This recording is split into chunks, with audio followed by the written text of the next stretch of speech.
That is crazy, and 100% I do not believe that. That is very inconsistent with the observant nature that is Peyton Gray. Hi. Let's talk about Reckless by Lauren Roberts. We have book 1, which is Powerless, followed by a little novella, which is Powerful, which follows the story of Adena. And then, of course, this is book number 2, Reckless. We have Fearless coming out April 8th, 2025.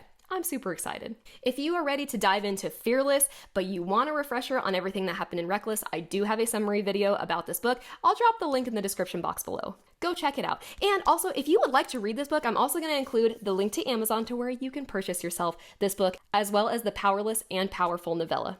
Treat yourself. You deserve it. Let's start by saying that this review does contain spoilers. I need to talk about some things that were happening in this book that absolutely drove me crazy. So before you play this video any further, I do need to warn you, if you have not read this book, please proceed with caution because I am going to be talking about certain things that will be considered major spoilers. Before we get started, don't forget to hit subscribe. I really appreciate your support. I love creating book-related videos. I love talking books. I love ranting and raving. I love creating summary videos. So I hope that these videos are helpful or at least maybe mildly entertaining to you. So don't forget to hit subscribe. All right, let's get into review time.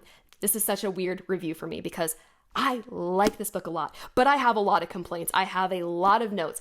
There were so many things that I simply did not buy in this book. And you know what? I noticed it a little bit in Powerless. Yes, I had some problems with Powerless as well. So this is very weird because I love the story. I love Peyton and Kai. I loved Powerless. I loved Powerful. And I love Reckless, but it definitely has some major flaws for me. After finishing this book, I landed on a solid 3-star rating. I feel like that's pretty fair. Did I enjoy the story? Immensely. I really did, and I recommend the series. But I do think that this book in particular comes with a lot of problems. So let's get started on those. In the very beginning of the book, Peyton suffers an injury to her thigh because Kai throws a dagger at her and it gets embedded into her thigh. Weirdly, this does not slow her down, not even a little bit. She doesn't see a healer, she doesn't treat it any way that we are made aware of, but somehow she's able to make the entire journey through the scorches. She's walking, by the way, the entire time. This is a multi-day journey under very harsh conditions, and she has a stab wound in her thigh. You'd think that would be mentioned, she would be complaining a little bit, or it would be causing more problems. Maybe it gets infected because, again, she has not seen a healer, she has not treated it herself in any way, so I don't know, I thought that was a little unbelievable. And then she proceeds to join this little fight club in an underground cellar while she's still healing from this injury, yet she is still winning match after match against these big dudes. Which, I know, Peyton, you're a badass, but really, I think there are limits. There's also a scene where Peyton breaks the wrist of a guard right outside of door. But for some reason, this guard ends up on top of her trying to strangle her with a broken wrist. I thought that was a little strange as well. I also don't buy the fact that Peyton is assumed to be a boy when she decides that she wants to fight. Everyone just assumes. Yes, I know she is covered in many layers of clothing. I get it. Her figure is concealed. I also understand that she has a head wrap on as well as a face wrap, but everyone just assumes that she is a guy, which, okay, I guess. I don't know. I just didn't buy it. Also, can I just say this? Kai is not my book boyfriend.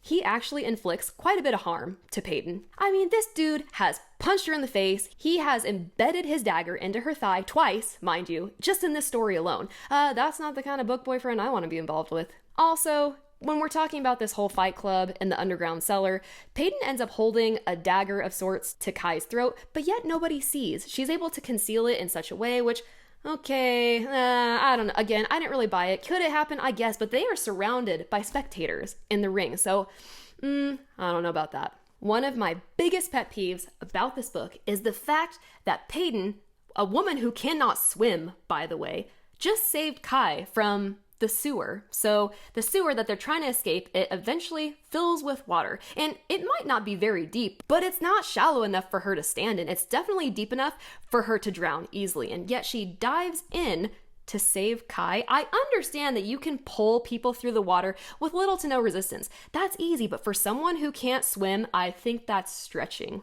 quite a bit. I also think it's really funny that Peyton just crawled out of a sewer and a merchant finds her so attractive that he feels the need to ask her out. Okay, this woman probably stinks. She also probably is covered in all this filth. It may have primarily been water, but still.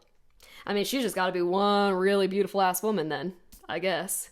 This next part Perhaps I just didn't understand it correctly. But remember that Pei and Kai are shackled together by their ankles. They climb in and out of this window, which granted, it is on the first floor. It's on the ground level. Fine. But it is elevated in such a way where Kai has to give Peyton a little boost just to get up and over the window. So as they're fleeing this innkeeper, they both make their way out the window, but for some reason, Kai has their soiled clothes in hand, which after they've crawled through the window, he flings to the ground. And I'm like, why? Why didn't you just leave it there? And also, don't you need 2 hands to climb out of a window? Especially because you're chained together. I don't know, I didn't get it. So you would think that climbing in and out of this window, especially in a mad panic, is going to be more challenging. Don't forget that Peyton's still wounded. She's still got a lot of problems physically that she has to overcome, yet she's pulling off these incredible feats pretty well. I also think it's funny that the chain just conveniently is able to fit underneath the door of the bathroom so they can take turns bathing. This part I find absolutely crazy. Peyton, who is supposed to be very smart, by the way, this is part of her character. She has never, out of her entire life, her entire 18 years, I believe she's 18, she's never once thought, hey, I have a father who's a healer. My mother was ordinary. Why don't I have the powers of a mixed breed? I should have come out a mix, as in having some type of power, but at a lesser level than somebody who's considered an elite. You've never wondered that? It's funny to me that Kai is the one, after learning more about her parents, he's the one to say, hey, well, shouldn't you have some type of power, even if it's a lesser power? I don't know. That was crazy to me because Pei is a very intelligent girl. You would think that would have crossed her mind at some point, which is why when the reveal occurs in which Peyton finds out that her father is in fact not her biological father, she shouldn't have been surprised, in my opinion. I don't know. I just feel like that is extremely inconsistent with her character. Speaking of character inconsistencies, again, okay, Peyton is smart. She's also very observant. There's a reason she was able to successfully pass herself off as a psychic. She's observant. So can you tell me that after all this time of her carrying around her father's journal, which apparently she was under the impression that it only contained notes about his healing abilities? So how is it that all this time later, suddenly she discovers pages and pages and pages of journal entries from a personal diary of his? Tell me how somebody who's observant and who has combed through this journal in the past missed something as significant as that. Okay, because I'm already on this train of thought with character inconsistencies, we see in book 1 how important burial is to Peyton. In book 1, her desire when anyone becomes deceased, she wants to give them a proper burial. And that carries into the first part of this book. Kai knows that. He knows that's a big thing for Peyton. So when he sees death, for her, he takes great pains to bury even people that she has killed out of self-defense because it's something she would have wanted. So somebody please explain to me why Peyton goes on a killing rampage of these bandits that she encounters in the Sanctuary of Souls. She's very upset because an arrow slices Kai through the shoulder, and in a mad rage for the bandits causing hurt to Kai, she just goes on a killing spree. Yet doesn't spare a single thought for I should bury these poor souls. Really? Okay, you can chalk it up to character development, growth, I don't know, something, but it doesn't make sense for her character. This is something that is so important to Peyton, but she doesn't spare it a single thought. I kept thinking, certainly after she kills all of these people, all these bandits, that she's going to weep over not being able to bury them. Now, she does weep, but for very different reasons. Burying the dead is her thing, but all of a sudden that desire evaporates for what? Okay. Oh, speaking of this shoulder injury that Kai received, he gets an arrow through the shoulder, by the way. Yet he is still able to playfully pick up Peyton and throw her over his uninjured shoulder and carry her a number of feet in the field of poppies.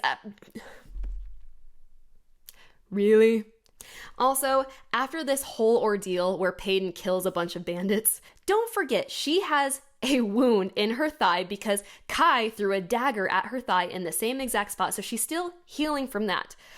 But in addition, these bandits also shoot an arrow through her calf, which is mentioned once, and it's not mentioned again until Kai notices that she's injured, but she's complaining internally about a blister on her foot. As they're walking away from the Sanctuary of Souls, as they're walking away from this mass murder of the bandits, she's thinking about the blister on her feet from her shoes, but not the arrow that went through her calf. That's freaking wild. That's so wild to me. And not believable, by the way. I will admit, the first half of this book for me went very well. I was very much enjoying it, which I still enjoyed the whole book, but my gosh, do I have problems with it. As we got toward the last 50% of this book, I was annoyed.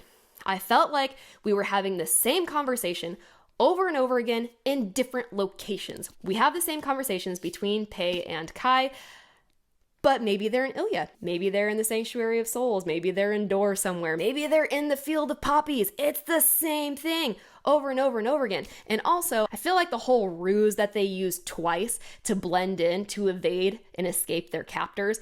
Okay, once is good, but the fact that it happens twice and it happens back to back, I didn't like that. I was feeling annoyed because, okay, we've already seen that. We've already done that. Can we try something new? So the first time it happens, they're fleeing their captors and Kai ends up pushing her against a wall and kissing her neck, making it appear that they are nobody except for two lovesick people who are just being affectionate with each other. And it works. The ruse works. The people that are pursuing them don't recognize them as the enforcer and the silver savior. They just see two lovebirds who are just, making out against a wall. Okay, fine. But then immediately following that, they wander into a gentleman's bar or a gentleman's lounge where they have to be very touchy, very feely, very flirtatious with each other in an attempt to blend in.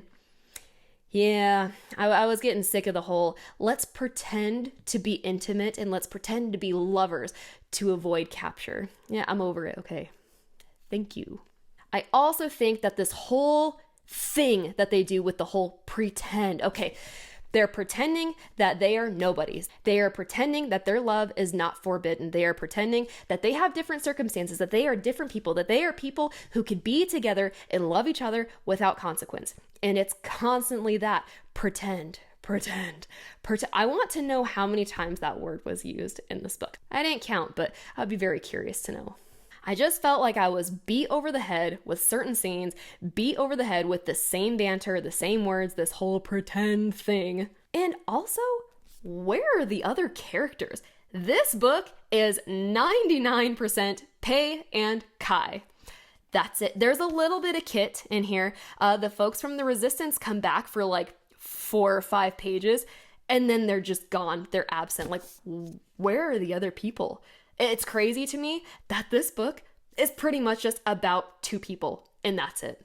Now, I shouldn't have been surprised at my reaction to this book. Why? Because I had very similar problems in Powerless. It was not enough to ruin my reading experience, but it was definitely enough for me to take notice and be like, okay, I don't believe that, and I didn't take notes when I was reading this book last year, but there are a couple things that really stood out to me as just simply not being believable. Some instances where I'm like, wow, that's really convenient, so not believable. I don't have many complaints about Powerful. This was really sweet. I was annoyed at Adena's constant craving and thinking about sticky buns, like, okay, lady, we get it. You really, really like sticky buns. We get it. Okay. Every single page does not need to remind me of your affinity for sticky buns. Thank you. After all that complaining, I really did like this book. I know it doesn't seem like it. I think part of the reason the first 50% of this book went really well for me is because I was so excited to get back to the world of Ilya, to get back with our characters, Peyton and Kai. I was very eager to find out what happens next because book 1 left us on quite a big cliffhanger. So yeah, this was really fun to dive into. And this book picks up right where Powerless left us. And so it was a really fun ride at first until some things just became exhausting and annoying. So I can't give this book 5 stars. The first 50% I can say, yeah, this was really fun, the first 50%. And then the last 50% is what tells me this is a 3-star book. This is a 3-star book. And that's not a bad thing. I very much enjoyed this book. I recommend this series, but it's far from perfect. I think there are a lot of things that required some tweaking in order for it to be a believable story for me. I hope you didn't feel this way. If you've read these books, leave me a comment. Do you agree or disagree with everything that I've brought to the table so far? I don't know, let me know. Sometimes I feel like I'm being too harsh and I'm being unreasonable as a reader, but the thing is, I've read a lot of romantasy books. And I have not felt this bothered by certain things in a very long time, if ever. So while these are my personal gripes, I hope that your reading experience was positive. Even if some of these things also bothered you, I hope you were able to move beyond that and still find enjoyment with the story, because I did. I really did. I complain a lot. It's just part of who I am, so I embrace it sometimes while also trying to be reasonable. I appreciate this series that Lauren Roberts has brought into my life, so I'm forever grateful. I am eagerly waiting for Fearless to come out April 8th. I will be at Books A Million on April 8th, yep. So even though some of these things bothered me, it's not enough for me to DNF the series. It's not enough for me to lose excitement about book 3 coming out. So if you've stuck with me thus far, thank you so much. I hope my ranting and complaining didn't annoy you too much. If it did, I'm very sorry. And I hope you don't share my same negative opinions on this story. Again, whether you agree or disagree with me, please leave me a comment. Let me know. If I'm being too harsh, definitely let me know, because I can forgive a lot because the characters are wonderful. The story is really fun. This is an easy one to fall into. So do I recommend this series? 100%, while also saying that we've got a lot of problems. Me personally, I say we, but it's me. Me personally, I have a lot of problems with this book and with this series in general, but it's not enough to ruin my reading experience. So that's enough of that. Thank you for your time. Don't forget to hit subscribe. I hope you're reading something great. I hope you're looking forward to Fearless coming out April 8th. I don't know when you're watching this video. Maybe we've already surpassed that date. Maybe you've already read Fearless. If you have, leave me a spoiler-free comment, please. I do plan to buy the book right away and get my reading done. I'll have some updates for you, and I have some new videos coming your way shortly. But until then, enjoy your reading, and I will catch you on the flip side.